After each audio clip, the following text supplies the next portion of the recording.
I saw a scripture reading and I thought, oh, that's interesting. I wonder what that's going to be.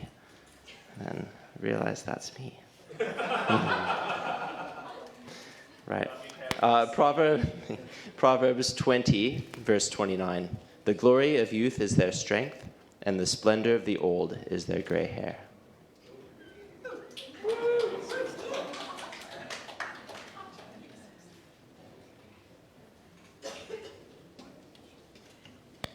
I had to do it because I was pretty sure Shane would say something.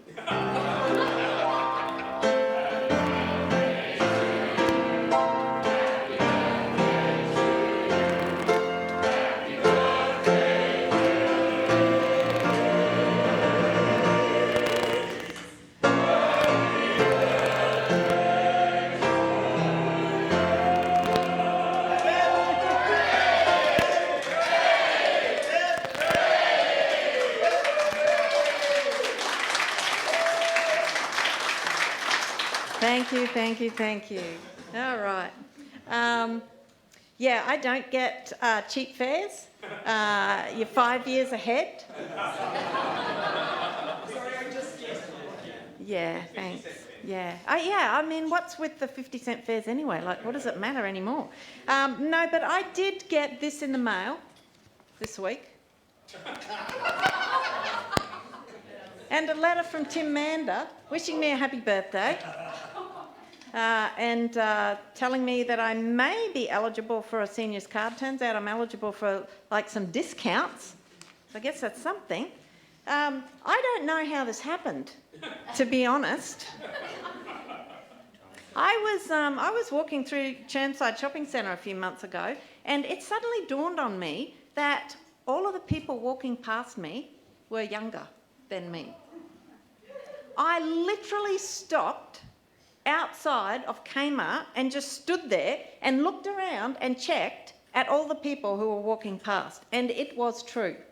There were kids, there were teenagers, there were young adults, there were parents with small children, there were middle-aged people, and I looked and looked and looked, and I could not find a single person that I thought was older than me. Now, admittedly,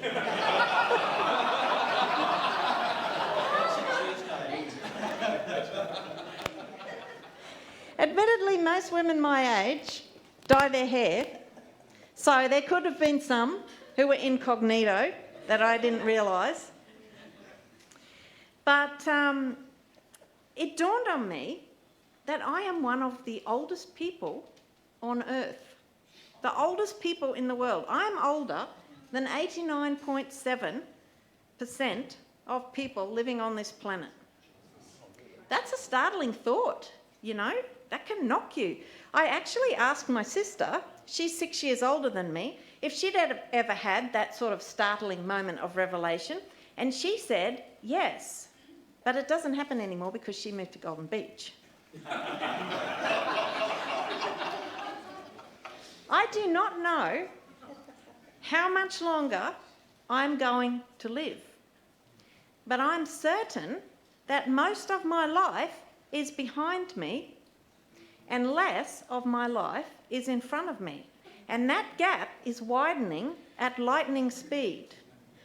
Because, as those of you who are older amongst us know, time speeds up when you get older.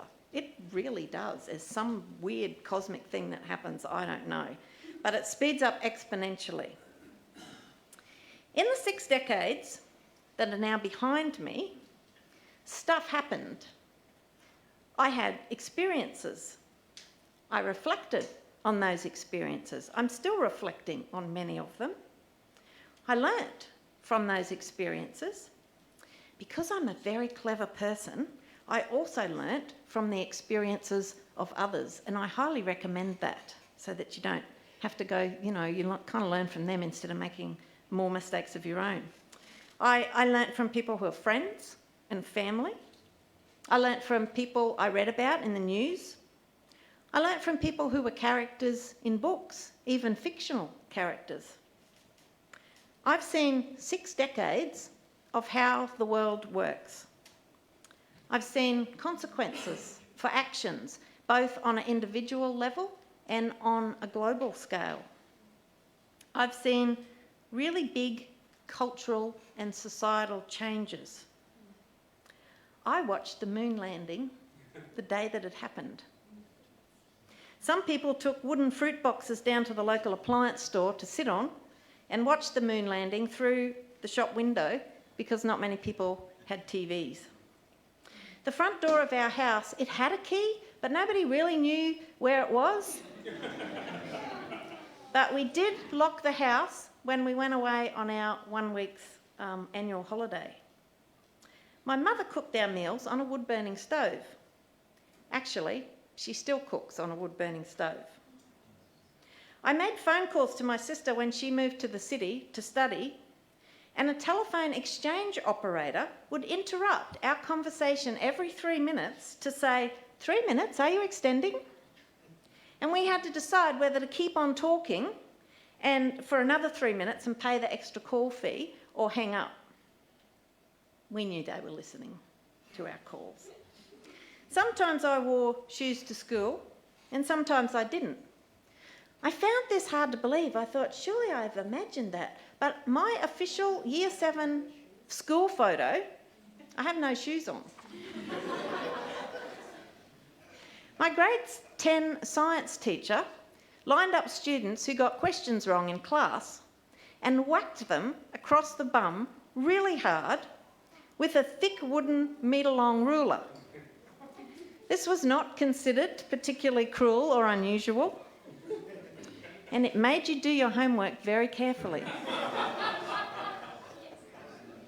I was born before credit cards were used in Australia, before seatbelts were fitted to all cars, before the contraceptive pill was widely available, before women were allowed to work in the public service. Our school got its first computer when I was in grade 11. I bought my first smartphone when I was 45. That's 2 years after the iPhone was invented. I remember Drew saying to me at the time, I don't even understand why you want one. Like, what are you going to do with it? I've collected experiences over 6 decades. I've been through earthquakes, bushfires, hailstorms, droughts, cyclones and floods, but I've never been through a tsunami or a tornado. I have been lost at sea. I'm a child sexual abuse survivor. I lost my brother to cancer. I watched my father take his final breath. I've survived stage 4 cancer twice. I've given birth to 2 children and had 2 miscarriages. I've worked as a lab technician in a chemistry lab. I've cleaned toilets in an aged care facility and put insulation bats in ceilings in the middle of summer when I got particularly desperate for money. I've fallen in love. I've stayed in love. I've fainted more than once during an Anzac Day parade. I've lived in a foreign country for 10 years, survived several 18-hour flights with 2 small children when planes on screens were not a thing. I've tried to start a non-profit organisation teaching self-defence to women and failed. I completed a PhD, published a book and lectured in biblical studies. I've found faith, questioned faith, almost lost faith, and decided if even half of what I know about Jesus is true, then he's worth following. I've moved house 14 times, got blonde streaks in my hair once. Nobody noticed. So I wasn't going to pay that money again. And in 6 decades, I've only broken 1 bone. So, on this occasion of my 60th birthday, I am going to indulge in a sermon that is little more than some rambling reflections of things that I've learnt in 60 years of living, distilled into a few bullet points of advice. Basically, this is a boomer sermon, dispensing advice to anyone here who is younger than me. So, suck it up.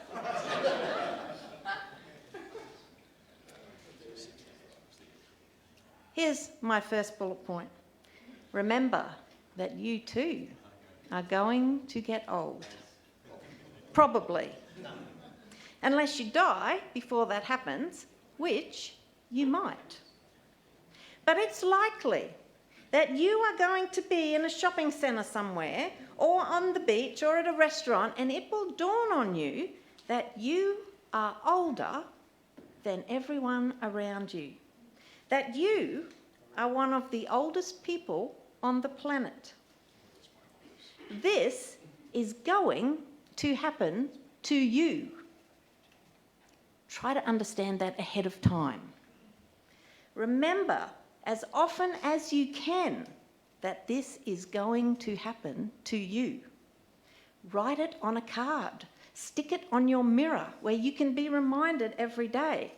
And then just live in the light of that. If you can do that, it's likely you won't need any other advice for living well. Because realising that life is short and that there's no time to waste is a remarkable motivation for living your remaining years well. Expect your internet connection to fail sometimes. Because that's what internet connections do. I can guarantee that you will not make it through your life without your internet connection failing. And so, with that reality in mind, you can live with the expectation that your internet connection will always be stable and fast, but your life will be full of frustration. And you will spend your days irritated and angry and depressed.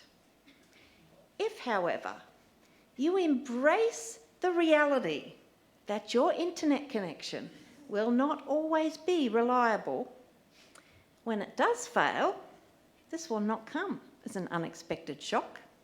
You'll be less likely to throw things, to swear at the dog, or to spend the day in bed weeping.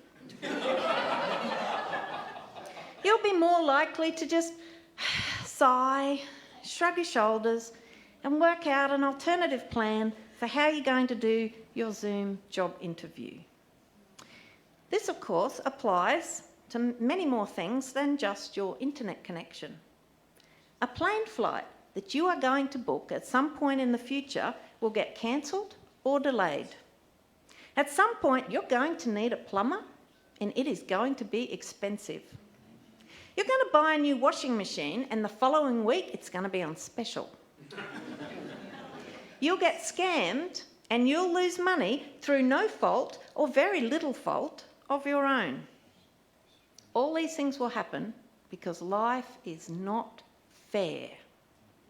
And the sooner we come to grips with that, the better our lives will be. Be assured God is not punishing you when your internet connection fails. The universe has not turned against you.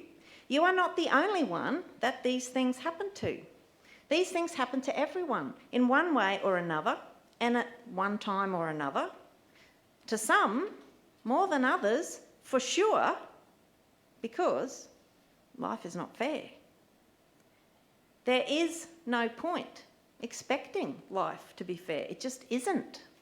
If you expect life to be fair, you will become bitter and twisted. And, see point one, you don't have time to waste in being bitter and twisted.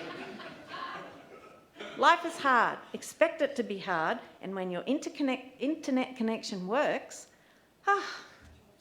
it's such a joy. And how good is that? Assume stupidity, ignorance, or brokenness before assuming malice.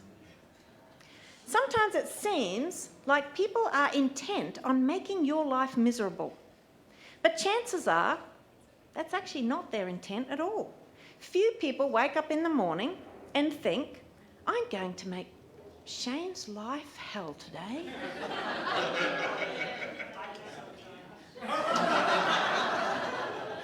I should have used another name, perhaps. More likely is that they're lost in their own little bubble of life and they don't realise how their actions are impacting others. You probably are too. So when someone cuts you off in traffic, it's best to assume that they did not see you in their blind spot, or they are ignorant of the physics of stopping distances, before assuming that they are deliberately and malevolently setting out to make your commute miserable. And consider the possibility that you may have cut someone off in traffic today and not even realised. When someone gives you a hard time at work, assume they had a sucky childhood and they never learnt how to get on with people. Or they're preoccupied by their own insecurities or work stress, or they just don't have the self-awareness to deal with interpersonal issues at work. It's probably not about you. Now, that does not magically make your workplace pleasant. See point 2, life is unfair, and your internet connection will fail. But it does make it easier not to take their behaviour personally. You can never be sure about someone's intent. It's buried in here somewhere in their head. You can't see it.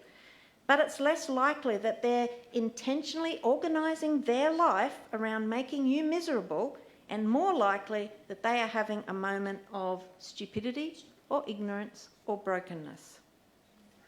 Or that you are, and you just don't realise it. Relationships are more important than you think they are. Friendships are rarer and more precious than you realise.